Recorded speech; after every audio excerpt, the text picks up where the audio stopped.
आप सभी को राधे कृष्ण। आज के वीडियो में आप विजया एकादशी की व्रत कथा सुनेंगे। विजया एकादशी का व्रत फाल्गुन मास के कृष्ण पक्ष की एकादशी को किया जाता है। इस वर्ष 2024 में विजया एकादशी का व्रत 6 मार्च 2024 को किया जाएगा।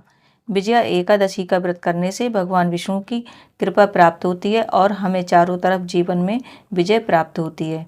अगर आप इस चैनल पर पहली बार आए हैं तो इसी तरह के वीडियोस देखने के लिए चैनल को सब्सक्राइब कर दीजिएगा और वीडियो को लाइक कर दीजिएगा।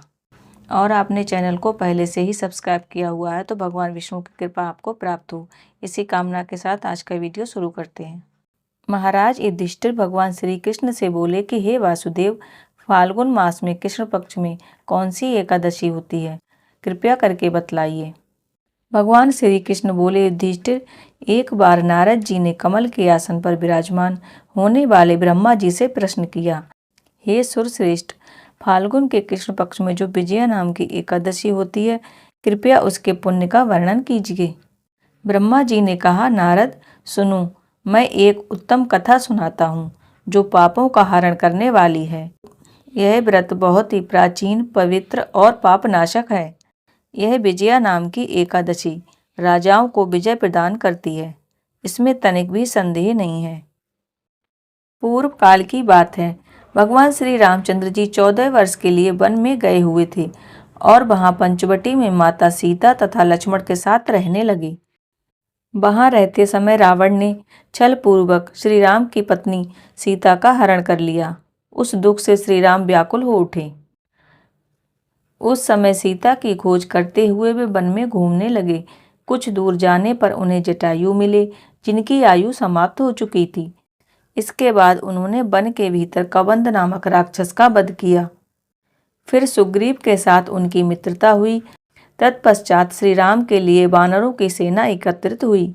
हनुमान जी ने लंका के उद्यान में जाकर सीता जी का दर्शन किया और उन्हें श्री राम के चिन्ह स्वरूप मुद्रिका प्रदान की। यह उन्होंने महान पुरुषार्थ का काम किया था। वहां से लौटकर वे श्री रामचंद्र जी से मिले और लंका का सारा समाचार उनसे निवेदन किया। हनुमान जी की बात सुनकर श्री राम ने सुग्रीव की अनुमति ले लंका को प्रस्थान करने का विचार किया और समुद्र के किनारे पहुंचकर उन्होंने लक्ष्मण से कहा कि सुमित्रा नंदन, किस पुण्य से इस समुद्र को पार किया जा सकता है। यह अत्यंत अगाध और भयंकर जल जंतुओं से भरा हुआ है। मुझे ऐसा कोई उपाय नहीं दिखाई देता जिससे इसको सुगमता से पार किया जा सके। लक्ष्मण बोले कि महाराज, आप ही आदिदेव और पुराण पुरुष पुरुषोत्तम हैं।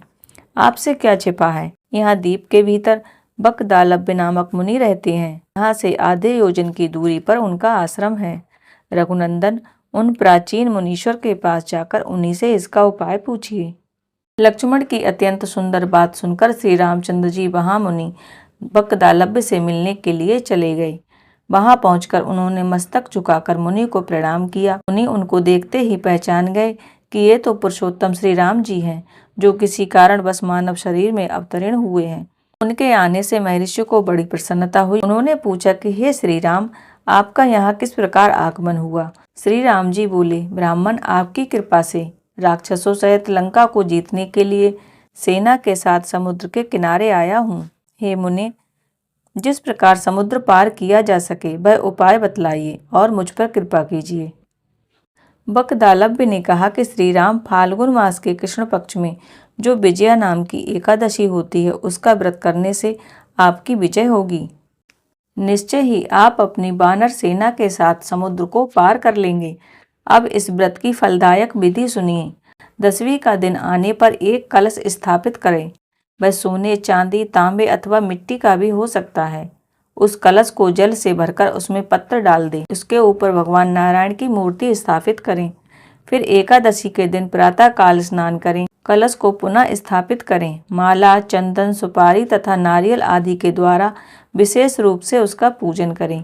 कलश के ऊपर सप्तधान और जौ रखें।